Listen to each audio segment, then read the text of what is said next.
Jer si milostivi čovekoljubi Bog i tebi slavu uznosimo, Otcu i Sinu i Svetome Duhu, sada i u vekove vekova.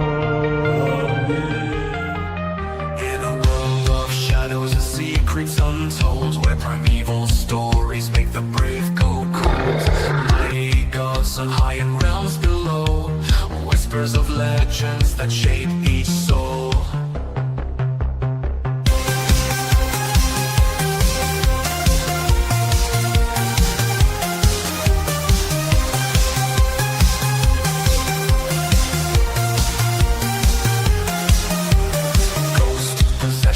And nightmarish dreams, cryptids lurking, nothing's as it seems, giants walking, angels and demons fight, only truth can bring the light.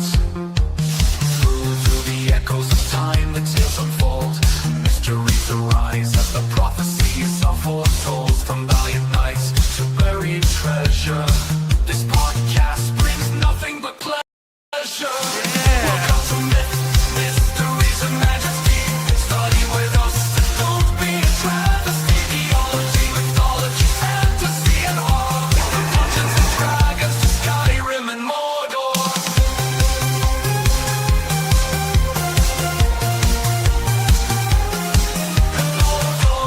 Powers haunt the evening in gothic castles where they're screaming. Wizards cast spells in their towers tonight, exploiting enigmas hidden from our sight. Archaeologists make excavations deep of the ancient tombs where pharaohs sleep. In the dust of ages we chronicles keep, storytelling's power of monsters that creep. Mysteries and majesty is the place for you to learn about this haunted space. From scholarship to manuscripts of old, unlock the secrets of wisdom and gold.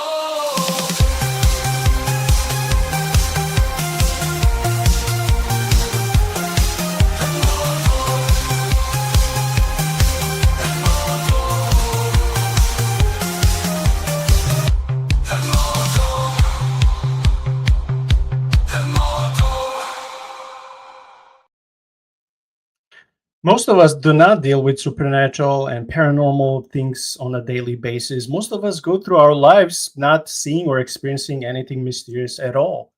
But what happens when you do experience one of those fringe things or things that may keep your eyes open late at the nighttime and you can't sleep and you experience things, but you don't know if you should tell to others or you're afraid because if you do, how they'll see you. So welcome to episode 197. We're getting close to episode number 200. I'm very excited for that. Tonight we're welcoming Mindy, whose identity we're trying to protect due to the nature of her job. She's one of those brave ones because when she experienced something, she decided to share that with others, to share with community, so that once when they hear her story, if they went through something similar, they can see that they're not crazy, they're not alone. And I think this is very healthy spiritually, emotionally, and psychologically. So, Mindy, welcome on our podcast for the first time. And if we can please start by you sharing anything about yourself that you feel comfortable with. Thank you so much for having me. Hopefully you can hear me okay still. Okay, great. So I am 40 years old. I'm originally from Columbus, Georgia. I grew up in a historic haunted house, and I now live in Columbia, Maryland. And Columbia, Maryland is where I had my encounter with a Dogman. And that was something that I was a skeptic. I did not believe in any cryptids whatsoever.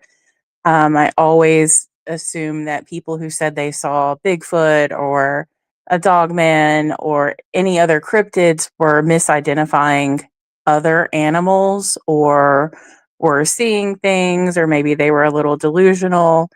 And then, unfortunately, or maybe fortunately, my experience opened my eyes to the fact that these people are not crazy. They're not seeing things.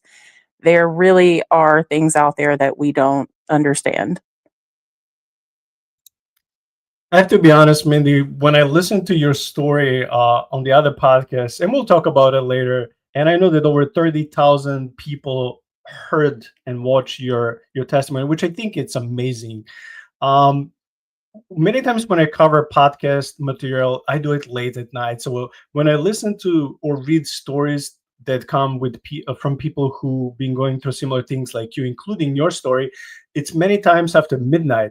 And even though I live on the third floor, but my huge window is by my computer where I do all of the things, all the research. And many times I'm just looking through the window, expecting like a cryptid figure to be there, just crashing the window, entering my room. And I'm like, why do I do these things late at night? Sometimes up till 2 or 3 in the morning.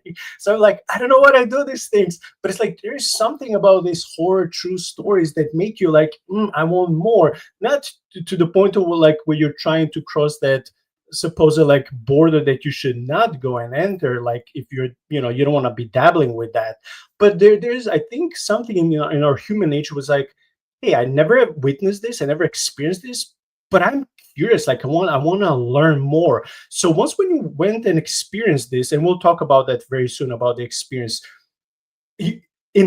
I'm not you, but how did your perception of reality change? How did you start looking at world? How did you start looking at movies, at religion, at spirituality, at all of these things that are inevitably huge parts of our life and pop culture? Did you start looking at them with different ways? Like, oh man, there's something in me. Like I want to dig deeper. I want to research. What changed when it comes to your psychological nature? Well, immediately I wanted to know what it was that I saw. So I started looking for, any type of information I could find. But initially, I wasn't familiar with the term Dogman. So in my initial research, I came up pretty empty handed with just werewolves are, mythology or legend, lore, they're not real. Like I couldn't find anything that would point me in the right direction. And what happened was I waited to tell anyone until almost a year. So I spoke to another podcaster, researcher named Vic Cundiff. I spoke with him privately because around June, my encounter was in June of 2024. So around June of this year, I got super anxious. I kept checking the windows. I kept kind of feeling like you're being watched. I kept being really nervous that this creature was going to come back. Because if it's an animal, sometimes they have big hunting ranges, they come back around, they could be migratory. I don't know. And it really started to freak me out. And so I started digging deeper and deeper and deeper. And I located the Dogman Encounters website. And then I was like, this is what I've seen. It was a Dogman. This has to be what it is. And so that's how I got in contact with Vic Cundiff, who calmed me down. I know I told you privately, but he spoke to me privately a good 3 hours, 3 different occasions before I agreed to go on the podcast. And he, informed me I'm not crazy. This is what you saw. They're everywhere. Like, and but my perception did shift because this creature looked like something straight out of a horror movie. So I immediately, in my mind, my first thought was, this is a werewolf. Werewolves are not real. This is a werewolf. We're going to die.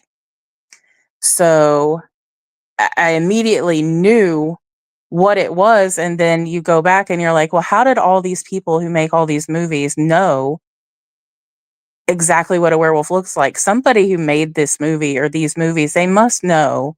They must have seen something. They had to have. They couldn't have come up with this description out of thin air, So that's something that I've thought about. I do have some PTSD from the encounter. I do constantly check the window. I have a window in my kitchen that overlooks the field where I saw the creature, and I am constantly checking that at night. If I'm up late, I will constantly, like at least once an hour, like creep into my own kitchen to try not to make a noise because I'm sure they have super hearing, and open the blinds and look and make sure there's nothing out there, and then quickly close the blinds. And I do that all the time. I also cannot go outside by myself at night. If my boyfriend's there, I still don't like going outside at night, but I will go outside with him for the sake of the dogs. So the dogs can do what they need to do. But if for whatever reason, he's working really late and I'm stuck at the house, then we're all stuck inside until he gets home because I have gone into panic attacks before where I literally cannot bring myself to go outside at night by myself. First, I want to say that I appreciate you being vulnerable and just sharing all of this information with all of us. It reminds me of soldiers who went through PTSD, and it's very hard for them if they watch, war movies, action movies, or if you ask them about, very personal, intimate questions like, well, what happened over there when you went, so I have so much sympathy for people like you who go through a lot of this and then their life changes. I don't blame you at all for checking your curtain or your window every hour, because this is like being in a way maybe haunted or hunted or attacked by a criminal. So every once in a while you want to make sure that you and your family are okay. There's nothing wrong about it. There's nothing crazy about that. It's just a different type of entity, or the creature that is after you is out there. So yeah, I'm so glad that you met Vic. I I don't know so much about that podcast. I did look a little bit, and I'm so glad that he was there for you even before you guys went live, and just trying to calm you and to tell you you're not the only one. I mean, his channel has 130,000 subscribers, and God knows how many more people watch his videos without subscription. And these are the people that believe you, and many of them even experience what you experience. So I just want to say that what you're doing, I think this is the defensive mechanism that God gave us. Because you're thinking about you're thinking about your dogs, you're thinking about your boyfriend. So you're like, well, I want to help to do anything that is possible to protect ourselves. So I just want to say that all of this is normal. Now, there's a question from Sean. He's my co-host. He's asking, how close is Columbia and Maryland from a military installation? Oh, it's very close. Fort Meade is maybe 10 miles, if that, from where I live. So there is a military installation nearby. So I'm assuming Sean didn't write the whole paragraph. Why is he asking this? But I think we covered some of the stories before on the podcast where sometimes, not always, but sometimes in the vicinity of military installations, there'll be different paranormal experiences. And some of these would be understood by people who didn't go there, but they'll be like researching, investigating, to think like, well, this could be also sort of a military experiment that either got loose, and they're outside, or maybe they're intentionally let outside to so they can be experimented how they would deal with people, with nature, with animals. So I think this is the context of Sean's question, because I mean, listen, just before I start, reading about these things and listening about these things, a lot of the material I would think is just imagination, nice fairy tale. But now when we are entering this world with so many eyewitnesses in these last days, I don't even know what would be crazy to be called crazy enough, because like I would never think that military would be able to do something like that. But after Hitler and the occult and all these rituals that they were performing Second World War and onward till today, I don't know what is possible. I don't know what is normal anymore. So I think that his question is credible because of the other stories and other military installments in different parts throughout the country, but even throughout the world, because we don't know what the military can be dealing or experimenting with. His next question is, have you heard the stories where military personnel call these things, meaning Dogman, werewolf, any cryptid, when they call them assets? I have heard of that. Now, I'm not really sure, and I'll tell you why. I'm not really sure if these are just living creatures that we didn't know anything about before. I talked to someone else who told me, hey, we didn't think giant squids were real until somebody caught one not that long ago, about 20 years ago. And now we know they're actually real and not just the stories that, seafarers made up in the 1800s and beyond. So it's possible that these are just living creatures. It could be possible that the government has experimented with things. We do know that they recently unclassified UFO encounters last year. So I don't really think a lot of people paid attention to that, but the government did come out and say, that UFOs are real. Here's some evidence. We've, collected over the years after previously denying it. I am close to a military base here, but I'm also close to a power substation. The field across from my apartment complex is a power substation. So somebody else that I spoke to had a theory that maybe these creatures are interdimensional. Maybe they need a power source to be interdimensional. And maybe they pop in through portals, and the power substations are a great place for them to pop in because of that power right there concentrated. You know what? As you're telling me, I tend to visualize a lot in general when I'm thinking and overthinking, and also when people talk to me. I do this in the church. I also space out, visualize, and I lose half of the sermon. I don't know, but that's how my mind works. So while you were talking, I was just imagining this location of power plant and military installment and woods and creepy place with so much power. And I was just thinking jokingly, like, well, this is a perfect place where anything from Teenage Ninja Mutant Teenage TMNT Turtles can begin forming there, all the way to Godzilla's. And I'm just thinking, I know it's funny, but I'm not trying to be necessarily funny. I'm just saying, if you put your mind and imagination out there, we don't know what can be created there, but not just even created, what can dwell and even thrive in an environment like that. So based on what you said, there's so many ways we can go to, and there's so many rabbit trails, stories and hypotheses and theories and conspiracies we can go to. But I think the episode will be like 3 hours long. So I would say, let's take a break with the Dogman. In your experience, we'll deal with that in details. I first want to go to the very beginning of your childhood, because this is not the only supernatural experience that you dealt with in your life.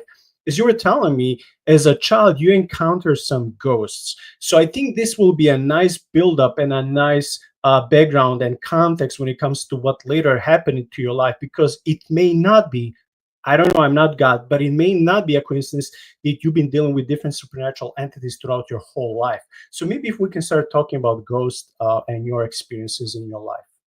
Yes, unfortunately, I have been dealing with ghosts most of my life. And my house in Georgia that I lived in when I grew up, I lived there, from when I was born until I was 16.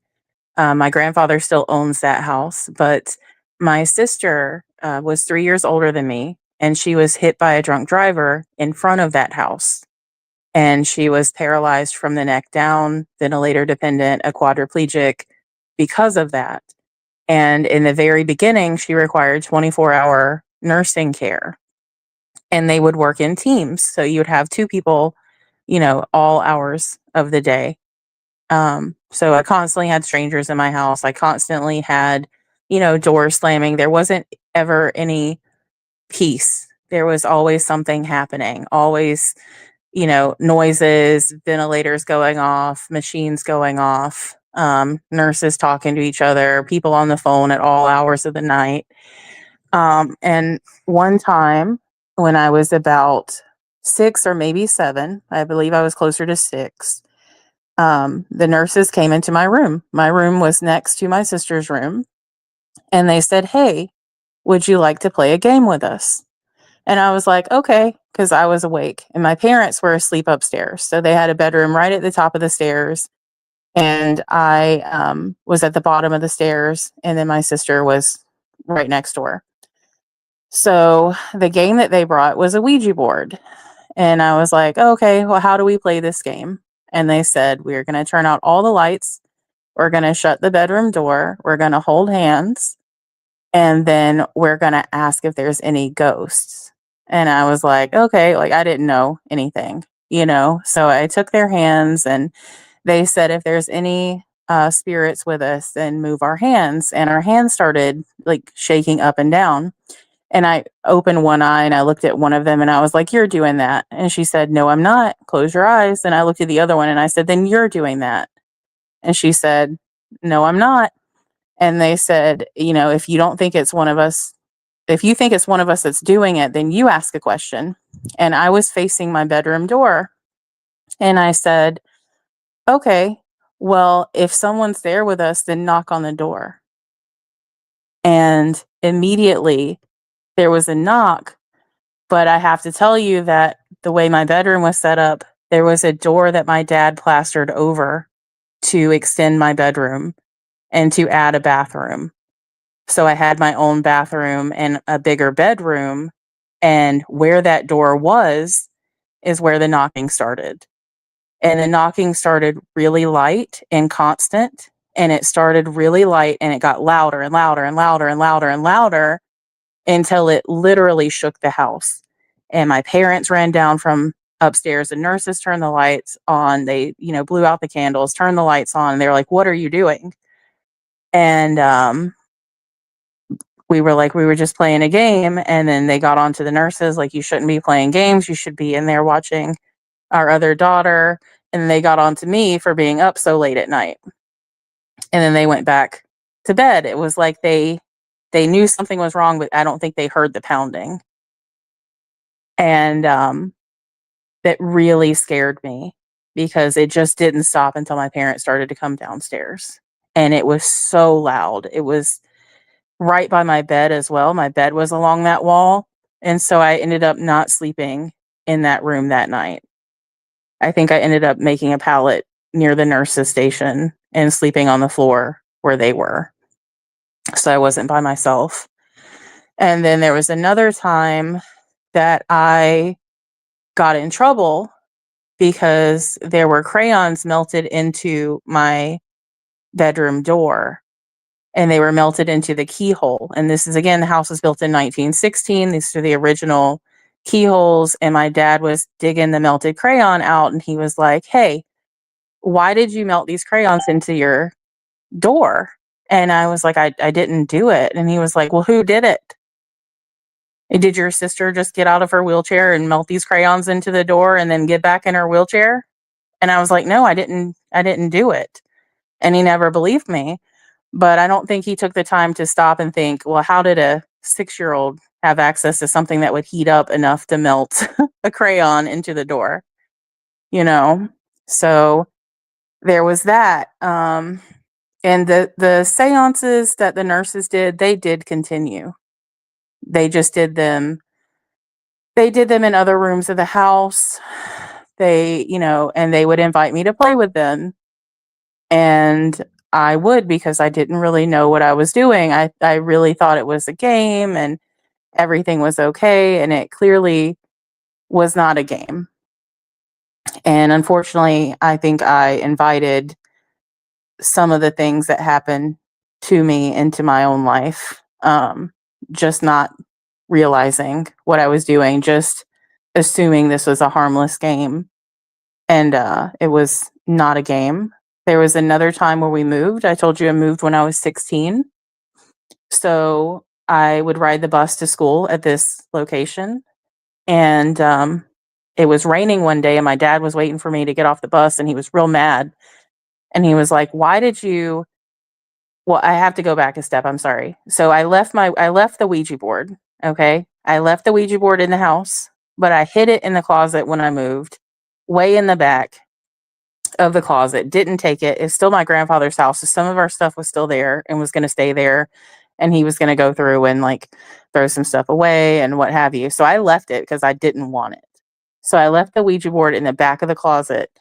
And my dad was mad and he was like, "It's raining. Why did you leave your Ouija board on the hood of my car in the rain?" And I said, "What are you talking about?" And he said, "You left your Ouija board on the hood of the car and it's raining. It's going to get ruined." And I said, "I don't have a Ouija board anymore." And he said, "What do you mean?" And I said, "I left it at the old house." And he said, "So this isn't your Ouija board?" And I said, "No, that has to be someone else's board. That's not mine." And he was like, "So you don't want it?" And I said, "No." And he was like, "Okay, I'm going to throw it away." I said, "Okay." And I watched him walk to the garbage can and throw it away. Then I walked in the house, said hi to my mom, walked back into my bedroom to do my homework. And when I walked into my bedroom, it was sitting on my bed. And I went back out to my dad and was like, "Are you playing a joke on me?" And he said, "No, why?" And I said, "The Ouija board's on my bed." And he was like, "No, I threw it away. You saw me throw it away." And I said, "Are you playing a joke on me?" He said, "Are you playing a joke on me?" I said, "No." And he threw it away again. So, I mean, those are just a few things, but there have been other ghostly encounters that they just kind of follow me. I've had encounters in this apartment. I've had 3 so far. One of them within the last week. So I will tell you that the 2 dogs in my profile picture were the dogs I had when I moved in. The black one is Raven, who just passed away, and then the white one is Diana. We first moved in. I had taken Raven and Diana outside. My boyfriend was inside. When you walk into our apartment, if you look straight ahead, there's a bathroom and the office. And then to the left is the living room and then our bedroom. And there's another bathroom back there. So I walked in and I swore I saw my boyfriend walk into the bathroom. And I'm talking to him and he's not answering. And I call his name and he's not answering. And I call his name a little louder and he didn't answer. And I called a little louder. And then he answered me from the bedroom on the other end of the house. Then I freaked out and said, "Someone's in the house. Can you check the bathroom?" I saw someone walk into the bathroom. Nobody was there. And I could have sworn I saw just his shoulder and leg walk into the bathroom. So there's a shadow person. The second thing that happened was about a year later. Something else you need to know about me is I'm divorced, and I had a conversation with another friend who's known me a whole long time, since 2006. Okay. And that friend was like, "I'm so glad you got away from that guy. He was a real jerk." And he used a different term, but for the sake, I'll just say jerk. And I was telling my other friend about that conversation in my library, looking at my bookshelves, trying to figure out what I was going to read next. And there's a stand lamp. And I was not close enough to even touch this lamp. In order for the light to come on, you have to twist the knob twice. 2 twists to come on, 2 twists to come off. Okay. So I'm talking to my friend and I'm joking around with her. And I'm like, "Yeah, I talked to, I'll just use his name. He won't care. I talked to Justin and he said that, he's really glad I got away from my ex-husband because he was a real jerk." And as soon as I said that, click, click, the light turned on. And then it stayed on for about 2 or 3 seconds. And then click, click, it turned off. And I freaked out on the phone with my friend. I unplugged the lamp and I walked out of the office and shut the door. And the office and library is the same room. And then the third encounter here happened about 4 days ago, maybe. I was brushing my teeth in the back bathroom. I had the bathroom door open and I could see from the mirror my dog on the bed. I could see Diana on the edge of the bed. And I was brushing my teeth and I looked up and I saw a full figure shadow man walk past the bathroom door. And Diana tracked it with her face, but she didn't bark. She didn't growl. She didn't make any noise. She just followed it. And I immediately messaged my boyfriend, who was in the living room, and said, "I need you to come in here and turn all the lights on." And he came in and he turned all the lights on. And I said, "Did you just walk past the bathroom?" And he said, "No." So that's what's happened here. And there were other things as well between. I have so many ghost stories. So much has happened. Um, I lived in an apartment way before this when I was in my 20s, and I had a suede Ashley furniture couch. And my friends were over, and I actually have a picture. I don't know where it is. I can't find it now, but I had a picture of my friend and her husband who were sitting on the couch, and then there was an imprint of a hand with long claws, a big hand with long claws on the suede couch. And I had to move out of there because it was haunted, out of that apartment. I blessed the apartment because something kept banging in the bathroom that was attached to that apartment. They kept banging the pipes and flicking the bathroom light off and on at night. So I kept on, I talked to someone at work who was like a preacher's wife, and they brought me some anointing oil, told me how to bless the apartment, what to say. I waited till my roommate was gone, and I crossed like every cabinet, every door, every entryway, every window, everything, the dogs, the cats, every myself, and tried to cast out this spirit. But I forgot to do the laundry room, and as my roommate and I were sitting down to dinner, um, the washing machine turned itself on and became off cycle and started bouncing around, and there was nothing in it. And my roommate started reading the Bible out loud, and it stopped. And I ended up moving out of there. So I'm not really sure if I am haunted or if these places are haunted, or it's a combination of both. I used to do ghost tours with my cousin when I was very young, in my early 20s, and we went to Savannah, and we went to a ghost tour that stopped at the pirate's house. And I had a picture of her where I took a picture of her, and it looked like there was a hand around her throat in like old timey, like ruffled. It was just a disembodied hand, and it was like in ruffled, like a ruffled sleeve, like you would think a pirate would wear. And because of that, she had issues. She had to actually get exercised, because she was having so many issues.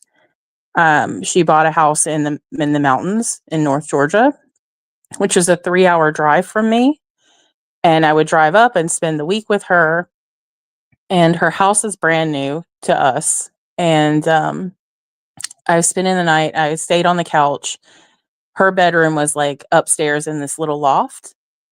And I watched one night as she walked upstairs, and this little black or brown cloud followed her up the stairs and into the bedroom. And then that same night, she came out of her bedroom, and she had this wild look on her face. She just didn't look right. And she moved her hand around the corner and started messing with the light switches. And she was turning off and on all these different lights from upstairs. And I just didn't think anything of it. And then she got the lights where she wanted them on, and she turned around and slammed the door. And I didn't see her until the morning. And that afternoon, she asked me to go upstairs and grab something off the bed. And then when I was up there, she was like, "Hey, can you turn the light off on your way back in here?" And I reached my hand around the corner, and the wall was flat. There's no light switch up there. So there have been multiple things. My little brother has stayed with me at my cousin's house before she was exorcised, and my cousin left to go to work, and we heard heavy furniture moving upstairs. But when we checked, everything was in its place. But you could hear like furniture moving on hardwood floor. Okay, I want you to take a break, because I know, at least in my case, when I speak a lot, then I start coughing and I need to take a break and drink some water. So I would like to first read Sean's comment on when you think you saw your boyfriend. I actually think that was a typical case of a spiritual being doppelganger, meaning trying to imitate your boyfriend. So we can call it shadow being or shadow man for the sake of not having so much clarification about the identity of these entities. So this is what Sean says. He says this is teleportation and apportation. These are common signs of diabolical infestation that Ed Warren talks about. So question, are you familiar with either Ed Warren and his wife's movie series Conjuring, or the books they wrote? I am familiar with them just on a basic level. Like, I know when you say who they are, I know who they are by their names. I know that they did a lot of research, but I haven't really delved into their actual research. So I'm not familiar in that way. I just know who they are because of like pop culture references. Yeah. So I'll add something that Sean didn't mention, and this is just my opinion. Um, back in South Europe when I was a kid, my sister, I, and probably some other kids or cousins, we were also playing a similar thing. We didn't have Ouija board, but you could have just invented something similar by yourself. We would playing with a needle. We would put it on a string, turn off the light, light a candle, uh, probably draw something on a paper and do the similar thing, but with a needle. And depending on when the needle will end up, you'll get supposedly your answers from the spirits that first you'll have to summon. After that, I don't know how long because I was a kid. My sister was experiencing sleep paralysis when I was about 20, 21, and I became a Christian. I was dealing with sleep paralysis. My dad couldn't sleep well in the room that eventually became my room and where I dealt with sleep paralysis, but only once or twice. So I think that, of course, because we're kids, we're innocent, we don't know what we're doing, we're in a way ignorant, we're just curious. So I think that many times unintentionally we open the door to something demonic in our lives. And I'm glad that you told me that you're a religious person yourself, that you believe in God. So what I would try to encourage you, if this is an entity or multiple of entities that you bumped into, when it comes to different contexts, different environments, different situations, it could be that something has been following you and is often being portrayed and shape-shifting into different forms to try to manipulate you, scare you, confuse you. So you'll be like dealing, once when you're dealing with all this plethora of entities, you're like, why is this happening? What is this? How to deal with this? And maybe you would think that one of the ways to escape this is to move to another location. But in when dealing with paranormal and supernatural, sometimes things that we open the door to, they follow us wherever we go to. Something similar to the hitchhiker effect. Like there are stories of people who went to see the Skinwalker Ranch once. When they came back, they're like flying orbs and things in their room and in their house that would attack their family members. They would try to move to another locations, but these things would keep moving them. So what I would try to encourage you, because you're a believer, even though you were a kid and you didn't plan to do things, but just for the sake of having peace between you and God and to do your best to stop these attacks, I would just say, just tell to God honestly, God, I was a child. I didn't know what I did. I repent of what I did and open the door. I didn't know. I don't desire any of these things. I rebuke them in the name of Jesus and I dedicate my life to you.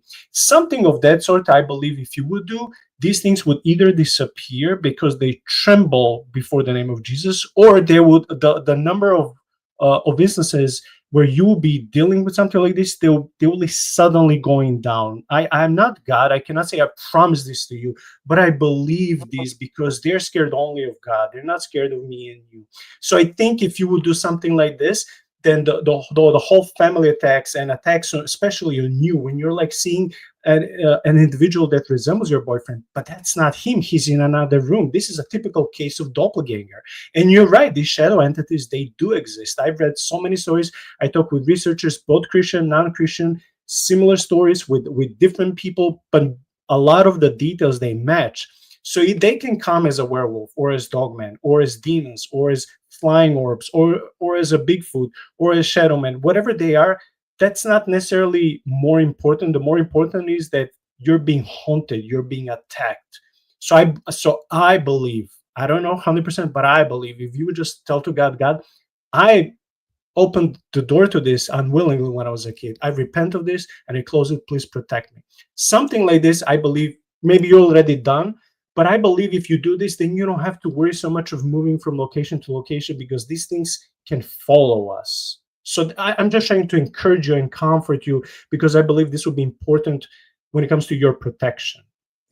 Well, and I did reach out to a local paranormal group because they have cryptid researchers, and I also explained the ghost aspects at that time. I had only seen the one shadow entity at that time, and the light turned off and on by itself at that time here.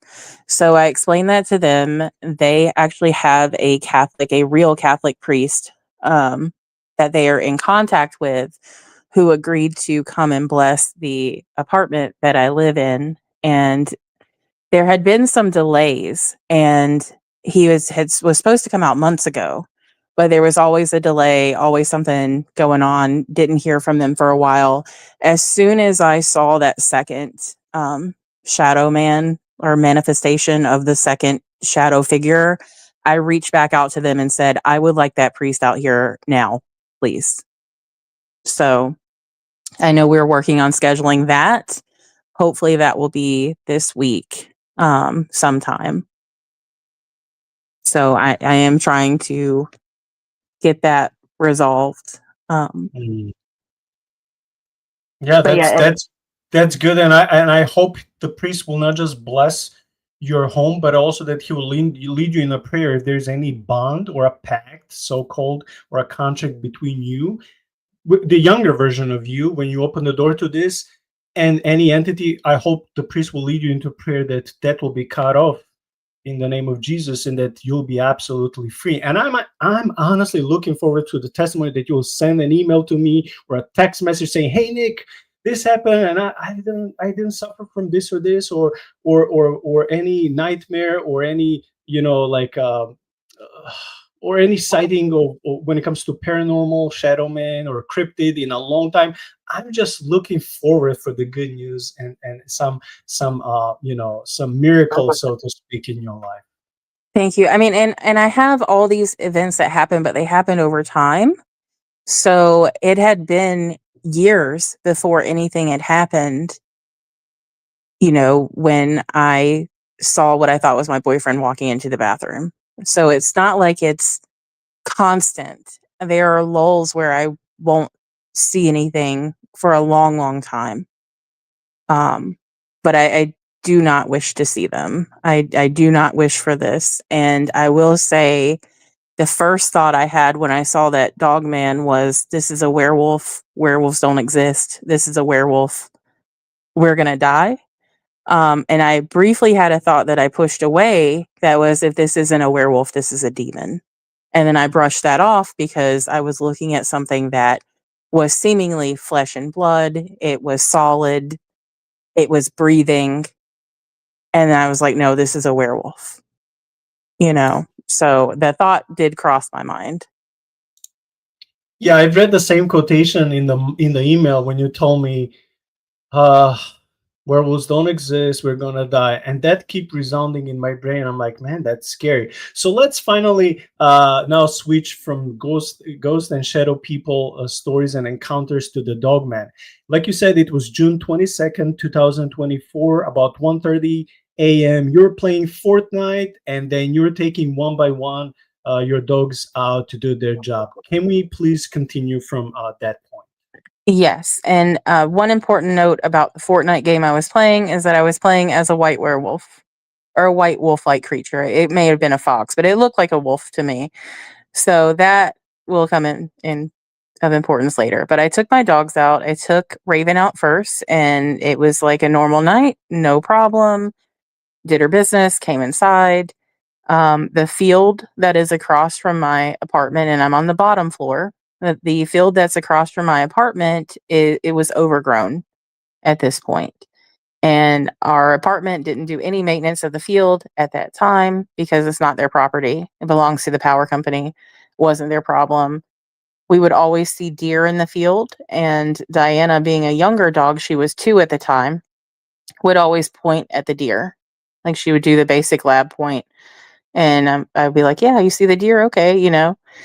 And she did the same thing for birds and squirrels. And it was just something that she did. So I had her out there, and I heard a branch break noise.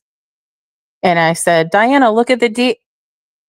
And I didn't get the word deer out of my mouth, because when I turned around, directly across the street from me, and I'm at the curb. She likes to go potty at the curb, right? So directly across the street, curb to curb from me, is this massive upright wolf. And it had to be 7.5 to 8 feet tall. It was solid white. It had light amber color eyes. And when I turned around, it was sniffing the air. Its ears were moving one by one. It was flicking its tail. I couldn't see the whole tail because of how it was standing and because of how tall the the brush was. But I just kind of froze. My dog didn't make a noise. She started shaking. And then it turned its head to look at us. And it looked at me. It looked really quickly down at my dog and then back up at me. And I was like, oh no. Okay. And that's when I had the thought, like, this is a werewolf. Like, I'm looking at a werewolf. Werewolves aren't real. This is a werewolf. And I had such fear, like primal fear, that we are not going to make it out of this alive. And I was able to see its right hand fully. It had really muscular upper body, but its lower arms were very skinny and very long, like down to where its knees should be, but I couldn't see its knees. But it assuming that's where its knees were, they were super long, and it had raccoon-like hands with raccoon-like paw pads, and it had 3-inch curved black nails on each hand. And for a minute there, we were just looking at each other. I couldn't tell you how much time passed, but everything slows down when you're in a life or death situation. And my brain slowed down to try to figure out what to do. And I have never been face to face with a large animal. I grew up in the South. We had bears, like black bears, but I'd never encountered one. And this was definitely way bigger than any black bear. And there are black bears here, but I just want to point out, before anyone says I saw a mangy bear, no, it was not a mangy bear. This was clearly a wolf-like face, very clearly much taller than a bear. And bears definitely don't have arms like that. So, in my mind, I'm like, I just have to treat this like I would treat, like running into a big cat. When you run into a mountain lion, you're supposed to like stand your ground and, make yourself bigger. And that's what I ended up doing. Is I ended up looking it straight in his eyes. I stood my ground. I puffed my chest up. I moved my dog from my right hand to my left hand. And all the while thinking, like, this is going to be my last stand. Like, we're going to die here, but at least I'm going to die fighting, and maybe they'll find a tuft of fur in my hand, and sorry. So I'm looking at it, and I'm in like a fight stance. Like, I'm protecting my dog, who is shaking like a leaf, and she's 76 pounds. So I think she was 73 at the time. She's 76 now. And I started to just keep my eyes on it and take one step back, pull the dog back, take a step back, pull the dog back slowly. And then, it didn't make any noise. I know I've been asked, did you feel infrasound? No. Did it talk to you? No. It made no noise. I didn't even know it was there. So I don't know if it was creeping around and stood up, or if it popped through a portal, or if it just manifested. I couldn't tell you because I heard nothing except for the branch break noise. And then it was already standing. And it was, when I was staring at it and backing away, it would look at me and then it would look away. And then it would look at me and it would look away. And when it would look away, it would kind of do this weird head shake thing. And I could see its eyes like moving around in its head, like it was trying to decide what it wanted to do. Like it was thinking about, what am I going to do with these creatures in front of me? And it was very frightening because I could tell it was trying to decide whether or not to take us or not. And with one swipe of those claws, we would be gone. That's all it Yeah, was. and it seems like it was checking out the surrounding, if there would be other eyewitnesses or any other potential praise for this creature. So, like, would it make sense to bother to go after you? But I'm just curious, how far were you from the Dogman? I was just right across the street. So what is that, like 12 feet? Oh my God. It was in front of me. It could have. You wouldn't be even able to run. No, and running would, I think, have been bad. I know enough to know that running makes you prey. And if I ran, I probably would have died. It would have attacked us for sure. But even walking backwards away, I felt like it was about to pounce on us because it made this motion finally after I don't know how long we were staring at each other and slowly, very slowly moving back, pulling my dog back, where it shifted its hips to the left and then to the right, and it kind of rolled its arms forward. And then it shifted its hips to the left and to the right again. And when it did it the second time, it was all the way down in the grass where I couldn't see it at all. And I thought, oh my gosh, this thing is about to pounce on us. It's about to jump like a cat, like it's getting down into like jump position. And I just kept walking back, kept my eyes on the spot, even though I couldn't see it at all anymore. And I just kept my eyes on that spot and kept going back. And then I quickly got us into the house and I shut the door and I deadbolted it. And I took my dog's leash off and hung it by the door. And my just instinct reaction was to put my back against the door and take 2 deep breaths. And I looked at my hand and I was shaking. I'm shaking as I'm recounting it, but my hand was just shaking. And then my dogs are very reactive. Okay. So if someone walks past the door, they're rough, rough, rough, you know. I took 2 steps away from the door to the left towards the living room, and something jiggled my door handle. And the dogs did not react. They were sitting in front of me and they looked at the door and they both looked at me. And I just froze. And I couldn't tell you for how many minutes. It felt like forever that I was frozen in an awkward position with one of my feet like half raised, because I didn't want to make a sound. I didn't want to make a motion. You know, like dogs have really good hearing, really good smell. And if that was what this was outside, which I tend to think it was because of the non-reaction from my dogs, I just didn't want to give it any incentive to bust open the door and come inside. And eventually my dogs started to act more normal. They started to, to walk around and play and stuff. And when they did that, that's when I walked into the living room and messaged my boyfriend who was working really late. I messaged my boyfriend like, hey, there's a big predator in the grass. When you come home, I need you to walk in very quickly, but do not run. Watch the field. And then I was away because I was away and I was playing Fortnite. When you're away and you're in the lobby, it'll zoom in on your character. So when I turned the corner into the living room, the TV zoomed in on my character, which was this white wolf, and I hit the button on the controller to turn the Xbox off. I didn't say goodbye to my friends. I just turned the Xbox completely off. And then I just like sat on my couch and cried for a while, because I felt like maybe I'm safe. When I talked to later on the next year, when I talked to Vic about my encounter, he told me if it wanted to, it would have. And I said, what do you mean? And then I realized, oh, it could have just torn the door off the hinges. I don't know why it didn't. But it could have just easily, with how strong it was, how big it was. I mean, I'm no animal expert. I'm not a hunter, but I'm assuming this creature was at least 600 pounds.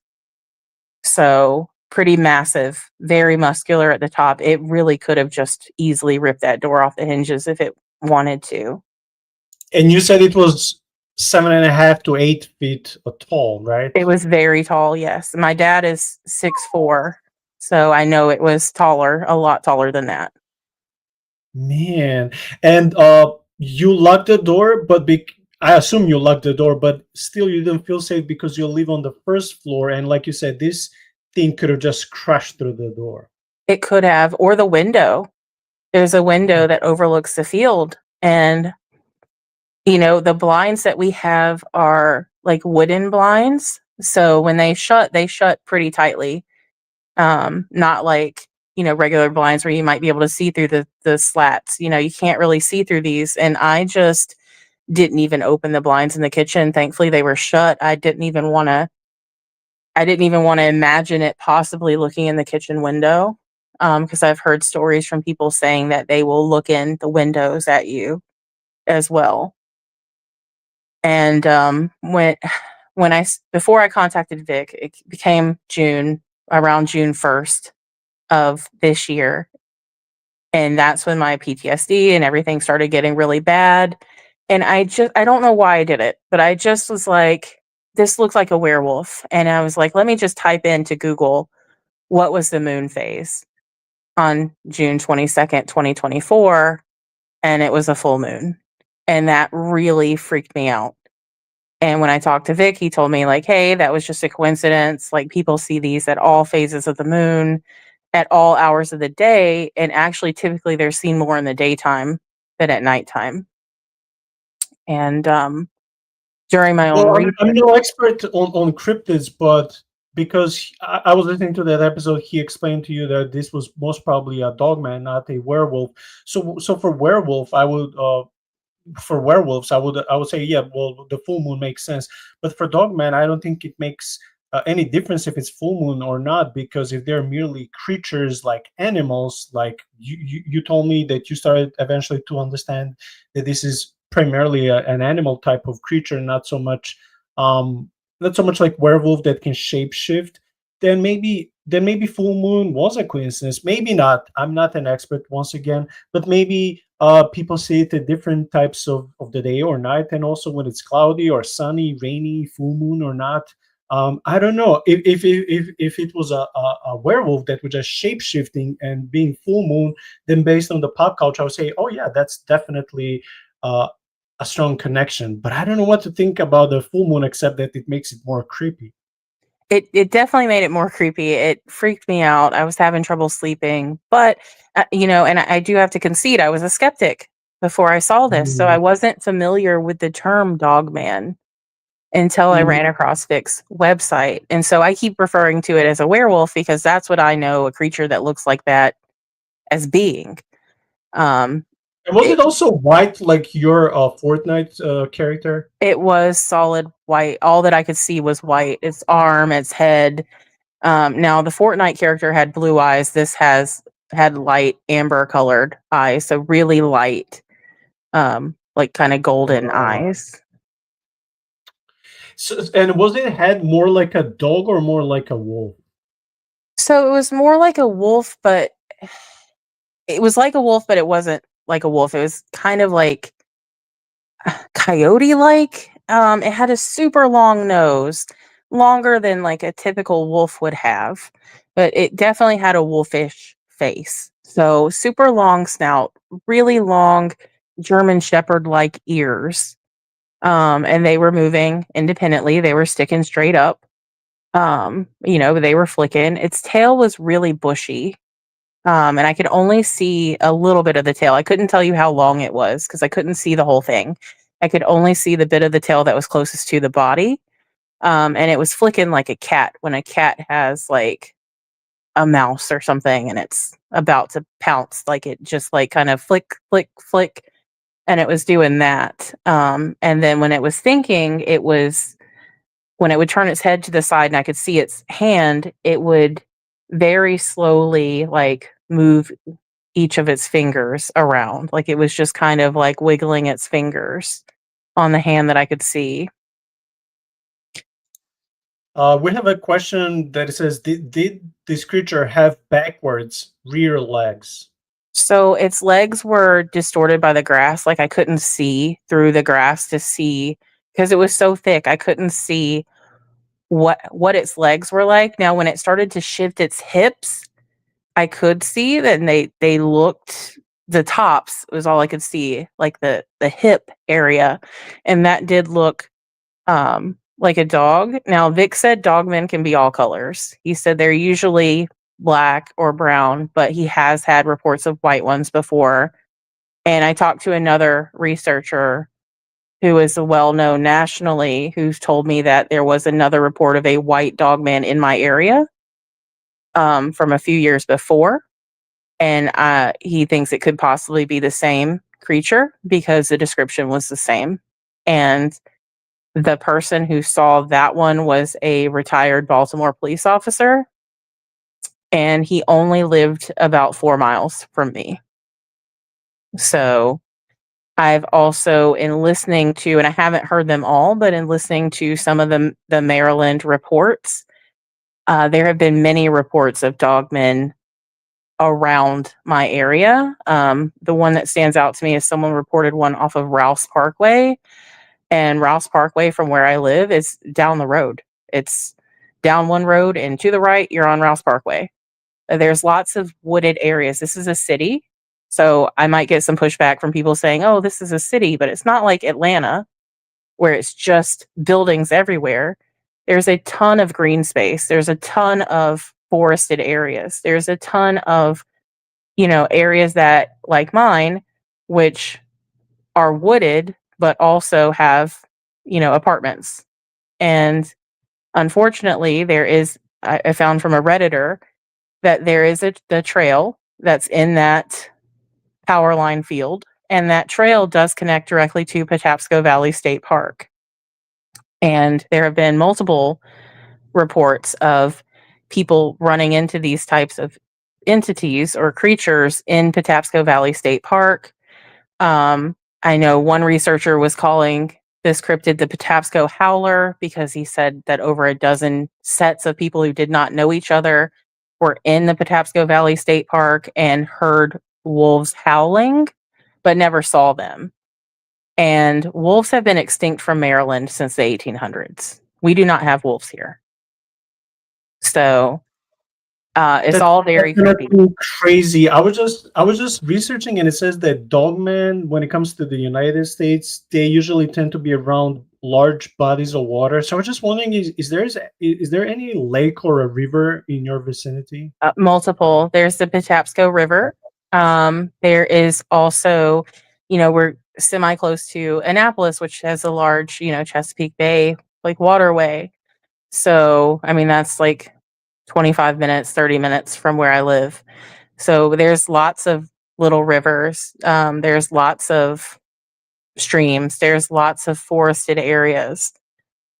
So like I said, I am in a large city, but it also has a lot of green space. Yeah, another thing that I was reading while I was researching about the difference between dogman and werewolf, because just like you, I wouldn't know if it's this or that. I mean, what do I know? But then another difference, they say that dogmen would be primarily like like animalistic creatures of flesh and bone, while werewolves would be a cursed man, a real human that would turn into a werewolf and also at some point return to its human shape. Another difference I would say is like dogmen tend to be around waters, and also they can be very territorial. So I'm thinking, but this is the place where you took your dogs to walk many, many times. I was thinking if you went deeper into the woods, and if this entity just felt like you're like a potential threat to maybe its family, just like bears feel this, or cougars, and they will come after you. But you didn't even go that deep into the park or into the forest. You were there like where you go often with your dogs. So I was thinking, well, could this entity just being territorial and trying to scare you away, or was it like really evil, like just it's almost like did it have something personal against you? And of course you cannot read its mind, but I'm just trying to think, could it be more like natural instinct for this entity to defend its territory, or could it be like, oh, it was in a way targeting you for no reason? Well, and I'm not, I didn't go into the field. I was on my apartment's property. I was on my apartment's property in the green space that's available for us to let our dogs use the bathroom.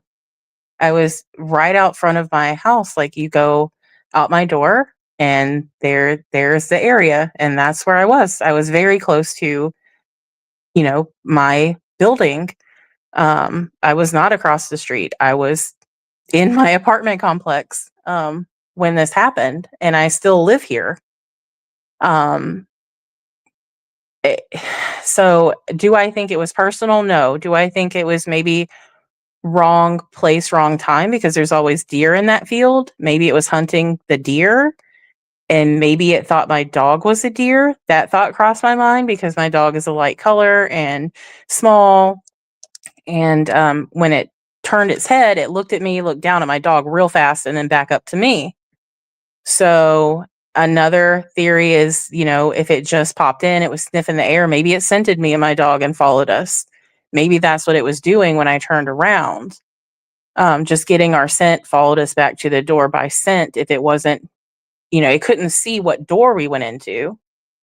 So I'm sure it scented us. I'm sure, dogs can send out cancer in people, so I'm sure that it could sense where we went.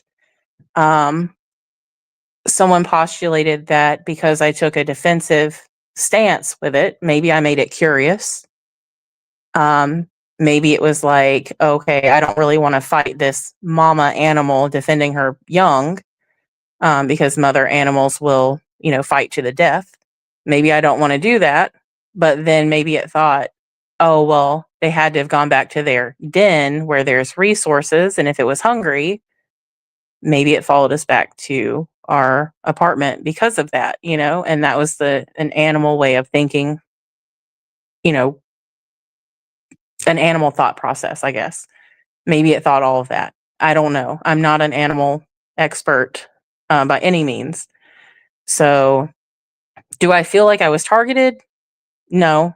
Did I feel primordial fear? Yes. Do I feel like it was evil? No. I felt like I walked up on a grizzly bear. And that's the best way I can describe it. Like, oops, I walked up on a grizzly bear. What do? Like, you're in danger either way. Do I feel like they're territorial? Yes. From what I've heard from Vic and others, I think they have a large territory, and I think they roam their territory. And unfortunately, I think where I live is maybe part of its territory, or it followed the trail because someone else told me that, a wild animal will follow a trail, whether it was made by man or not. And maybe it followed that trail from the state park where it possibly lives into my area, and I didn't see it. I will tell you that I do think someone else saw it, because 2 days after I saw it, the apartment was installing massive floodlights everywhere. Every building has a big floodlight. It's on a timer now. Every time it gets dark, the floodlights come on. They have a floodlight facing the dumpster, which at the time there was no like pet dropping station on our side of the building. We had to drop it all in the dumpster. And so they put up a floodlight facing the dumpster. They started paying the yard people to cut a few feet into the field. And now we have, massive floodlights and then paying the yard people. And it just really makes me think that somebody else saw something, but nobody has come to me. And maybe for the same reason, they don't want to be seen as crazy, and I don't know. Maybe someone who works at the apartment saw it too. Or maybe they reported it as a prowler, or maybe they reported it as a bear. But the apartment did take immediate action, and I didn't report to them. So, Yeah, I'm very glad that even though you didn't share your experience with the landlord and the whole complex company, I'm so glad that just 2 days after your encounter, that they did all of these measurements of just caution and making tenants feel safer. I'll be grateful for that. I am.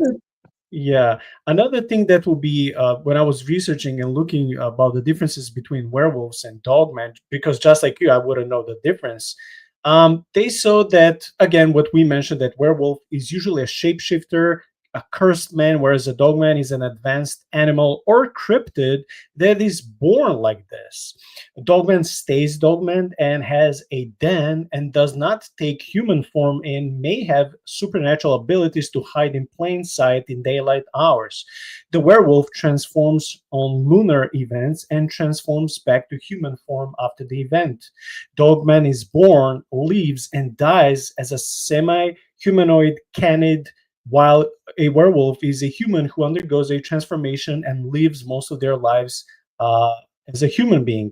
Some characteristics people have been sharing online is when it comes to dogman, they're between 8 and 12 feet tall. So you saw an 8-foot tall dogman. That will be actually small compared to supposed some other eyewitness reports. They're always standing on hind legs. Often they initially appear as a large dog or wolf, sticking to the edge of a clearing before they stand up, usually as a warning to whoever was spotted them or who are rightly spooked. So yeah, probably just like other animals, they can feel fear in you.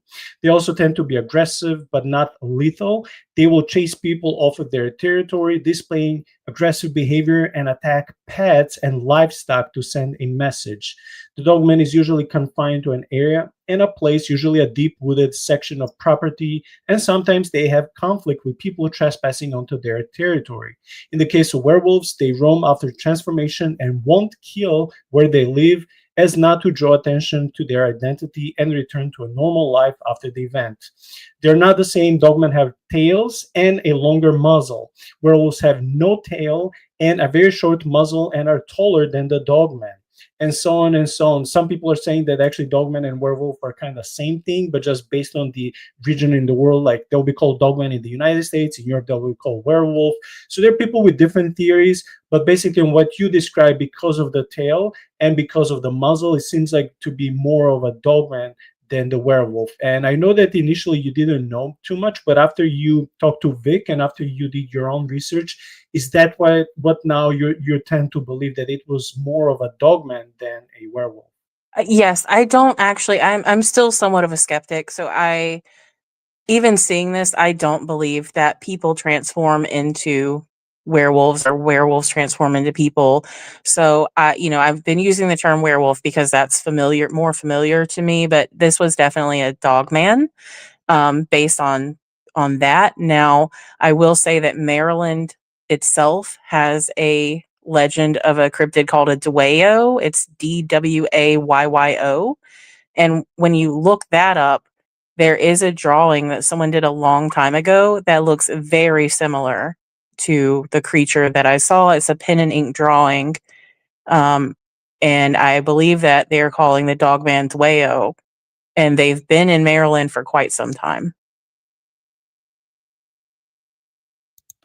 Okay, when it comes to the other aspects of of your encounter with this entity, like we said, this was late June of last year. The weather was beautiful. It was around 70 degrees Fahrenheit. It was 1:30 in the morning.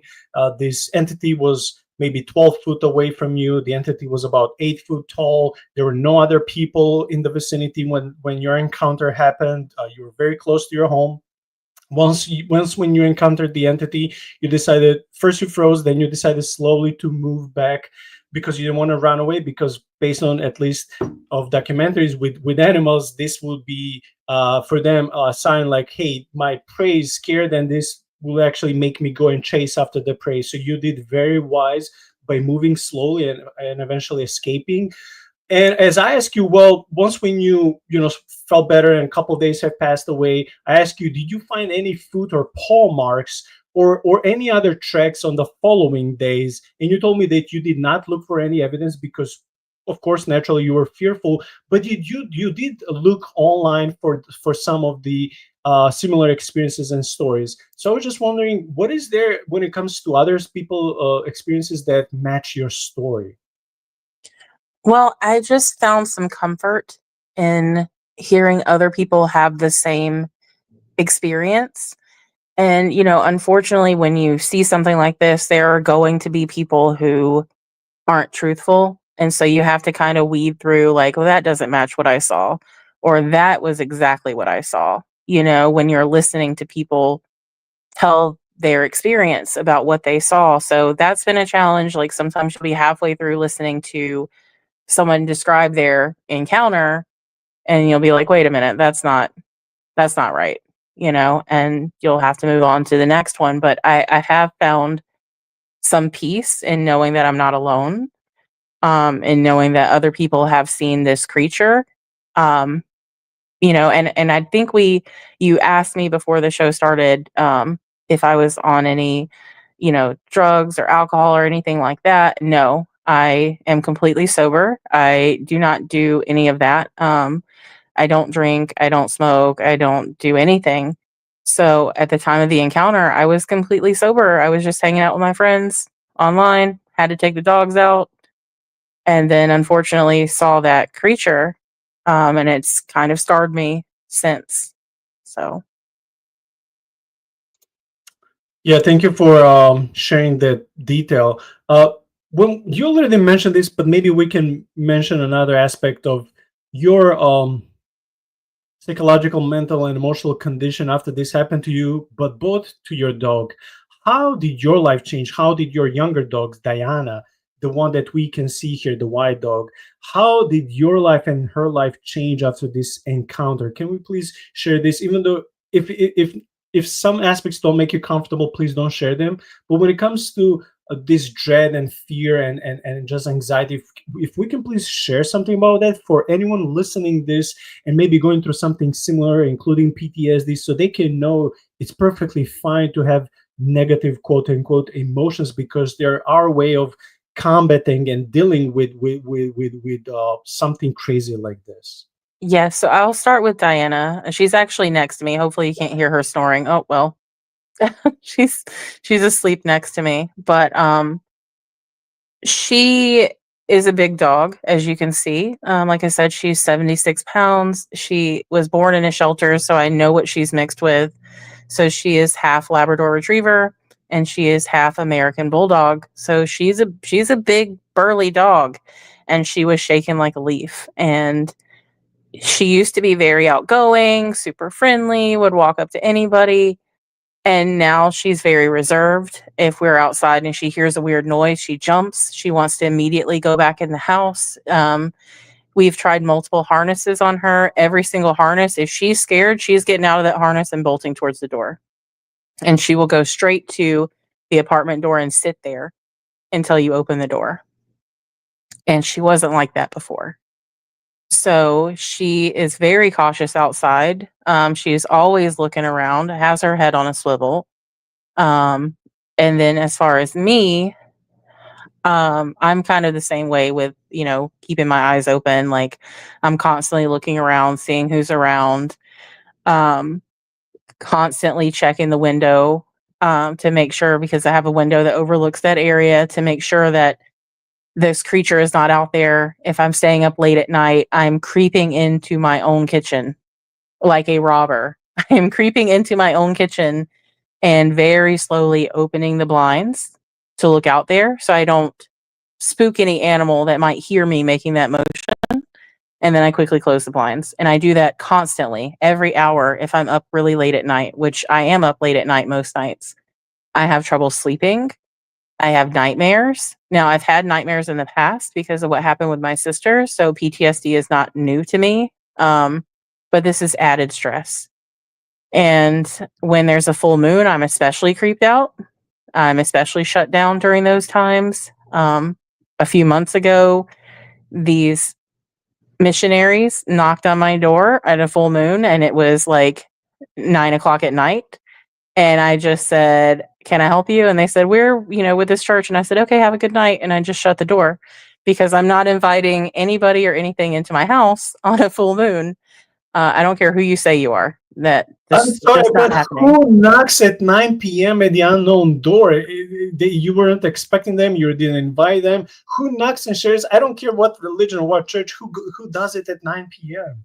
Well, apparently in this area, it was two female Mormons, and I found that also strange that it was just two ladies late at night by themselves knocking on people's doors. And so I just was like, "Okay, have a good night," and shut the door. Um, I That's don't have welcome weird. mats. That's something I'm superstitious about. Like, I don't put out welcome mats. I will put out a mat. It will not say the word welcome because I feel like that is inviting anything in, and I'm not All doing that. empires can't enter unless you welcome them. So in the same fashion, I'm envisioning, like, if I'm right there with you, like you want your home protected from any entities. You're like, so if there's no welcome, like you can't just freely come in. Right. And that was my thought process. So, I do have a mat outside, but it does not say that. I will not buy a mat that says welcome, because no entities are welcome in my house. So, So see, for me as an introvert, I like those memes where I don't know if those doormats really exist or it's just a joke when it says, "Why are you here? Goodbye," or like going back your way. And I'm like, as an introvert, I love them, but of course I won't buy them because people may be offended if they're my friends. But I'm just like, I would prefer those than welcome. right. And sometimes I just have a plain mat out there. It doesn't say anything, and, I do have one out there, with a little phrase on it, but it has a dog on it. And the phrase is about the dog. So You it know what? I doesn't. would put a sign: if you have any chocolates, drop them in this bag and go your way. Something like that. Right. Right. Yeah. I just found it very odd that these, like I said, it was 9 o'clock at night. And why are you here by, first of all, with your religion? And I know you guys are very strict. Like, why are you here by yourselves? And it's this late at night. Like, you could be posing as anyone, you know? So, I mean, I felt kind of bad, but I was like, okay, have a good night. And I just deadbolted the door and shut it, you know? Sorry, Wow. ladies, but Was you know, this year or last year? it was this year. That was just a few months ago. And you're alone again with your dogs. Yes, my boyfriend was at work. Man, like, you know what, starting to notice another thing, let's call it a pattern. A lot of these crazy things that happen to you, you're usually home with your dogs alone. Well, but the two shadow men encounter, my boyfriend was here. He was just in other rooms. Yeah, except for that one, yes. Man, from all the information you share with us, including the military installment in the neighborhood, and also that power station, there's so many ways we can connect this. Well, if it was a werewolf, was it a curse? Was it personal? Is this entity getting was it an experiment or a product of the government, of the military station? Is that power station somehow related to this entity? Is this entity just being territorial? Well, and then if it's not werewolf, is it Dogman? And if it's Dogman, was it personal, or like you said, it was not? You just happened to be at the wrong place at the wrong time, but you're in front of your home. I mean, there's so many theories, so many conspiracies we can go through, and we don't have time. And all of this will be just just theories, just a hypothesis. But I just want to add another psychological / emotional aspect to your story, because you've been going through so many emotions, including nightmares, anxiety, checking your door, checking your windows, because you're recently on the Dogman Encounters podcast, which is again over 100,000 subscribers. Over 31,000 people heard your story when you're talking with Vic on the podcast. How do you feel after being able to share your story with so many unknown people? That's true. But still, how do you feel psychologically and mentally and emotionally after being able to tell your story to others and receiving so many supporting messages, encouraging messages? People were calling you brave on that podcast, that you decided to go and share this with you instead of just hiding. Because again, I've spoken with people who witnessed both God's miracles and I won't call them necessarily apparitions, but something of that sort, maybe visions, maybe prophecies.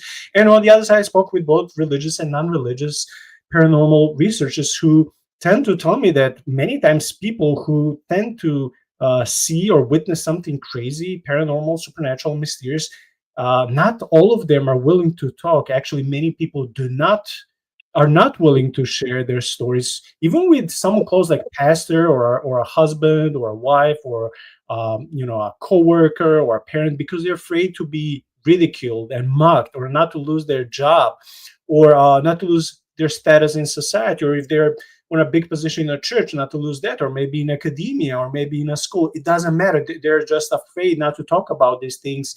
But also some of them have this, I don't know if it will be superstitious aspect, but they're for them, well, if I go back and talk about this entity, and especially if I mention their name, let's say Mothman, Dogman, maybe in a way I'm inviting them back to their life. So they just want to be done with this. But you were brave. You're like, hey, this is crazy. I'm trying to process my emotions. I don't know anyone who went through something I went through. At least I know people online, but I don't know anyone in real life. And now you're processing that. And does it feel like a therapy in a way, like source of healing process now that you went on big podcasts like Vix and you shared your story, like I said, with over 31,000 people just loving your story? How is that making your soul, your emotions feel like? I honestly feel a sense of relief from finally being able to talk to people about what happened to me, because for about a year I held it in and I didn't tell anyone. I didn't even truly tell my boyfriend what I saw until right before I went on Vic's show. You know, I had talked to Vic before, and when I started talking to Vic is when I opened up to my boyfriend, like, hey, I saw this, you know, and he didn't judge me because he'd actually always believed in cryptids and I did not. You know, I used to just poke fun at him when he would watch these little shows about cryptids. I'm like, oh, they're misidentifying this animal or this animal. Like this is not, these are not real. And now I am squarely wrong about that. I have been proven wrong, but I do feel a sense of relief talking about it. The talking about the paranormal stuff worries me more because I, you know, even tonight talking about all of that stuff that's happened, I am worried that that might cause an uptick in activity. But I don't think talking about an animal that lives outside would cause an uptick in activity. If I continue to talk about grizzly bears, am I going to see a grizzly bear? No. But talking more on the paranormal aspect, even though I would like to be more open about that, it does scare me more, if that makes sense. It does. Mindy, I'm thankful for your time. Man, time flew by so fast. I enjoyed this hour and a half that I had with you. I just wish at the very closing of our podcast, God to protect you and bless you and bring you healing and protection and just in this new chapter of your life to start something new and beautiful. And you have my phone number, you have my email. That one day, hopefully soon, you'll send me a testimony or a new part of new chapter and part of your new story where like you'll come up with something beautiful and wonderful, especially when those priests come and bless your home and talk to you, pray with you. So yeah, please, if you if something like that happens sooner or later, please text me or email me. I would love to know that you're doing well and that something new but deep and spiritual is happening in your life when you're just being blessed and then reached by this experience. So in the same shape and form that you've been haunted by different entities in your life, I just want now the God's closeness, love, peace, and just his loving touch to be with you and to just to protect you from all of these demonic attacks. I truly desire this for you. And once again, when that happens, please either text me or email me. I will definitely keep you updated. And thank you so much for having me on for this hour and a half and for letting me share my experience again. I appreciate it. Thank you, Mindy. All the best to you, to your boyfriend, to your dogs. And yeah, may your week be wonderful, peaceful. And I just want to invite all the subscribers and the audience to welcome to join us next Friday when Sean and I will be having another episode, and Sunday we are welcoming another new guest. That being said, God bless you, Mindy. God bless all of you watching. Have a wonderful week. Take care. You as well. Thank you.